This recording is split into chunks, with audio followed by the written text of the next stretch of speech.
So that's what this difference is. Our G is our goal for how many messages we want on the network. It would be something like 1,300. And R, without any subscript, is the sum of all the messages that are in the network right now. So when that's below the target, we want all of the vehicles to measure that, and we want all of them to take a step up. So that's why this is a positive turn. But if this was higher than the target, then we want them all to go down. That would be negative.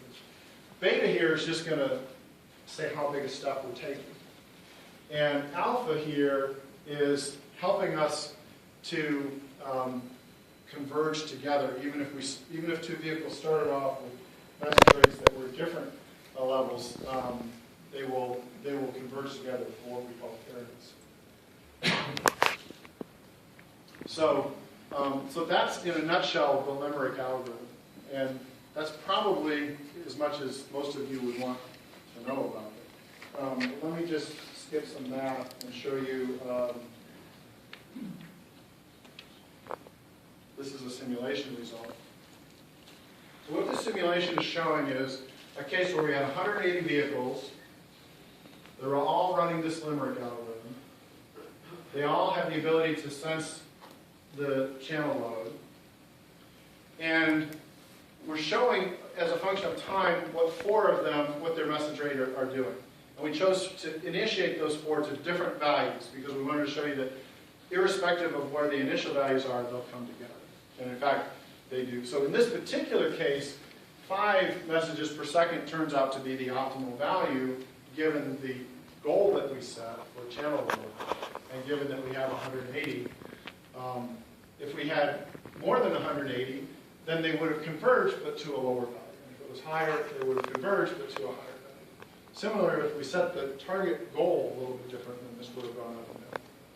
But the good news is that what we have here is we have convergence. It's fair, meaning even when they start at different values, they come together. It's exact in the ideal case. This is a simulation of an idealized case. And we can actually prove this with that. We can actually prove this, that this will happen every time in the network. So, but here you have them all calculated at the same time. Here the position you might have a problem. Well, that's kind of what the different initial condition is meant to indicate. So let's say you had, let's say that this car, this red one here, came into a congested area after other ones had already converged to this spot. What this is showing is it's going to come right down. It's going to converge in as well. Okay, so that's the fairness part of this. So even if a car comes into an area and it sees the congestion level change, it'll adapt right to the right level. This is an adaptive control that will go in a relatively small number of iterations. It will go to the right level. Isn't that a function of the alpha and beta Yes. gains that you actually need because you have a delayed system? But if you know the alpha and beta, they stabilize it, those gains are high and not big enough.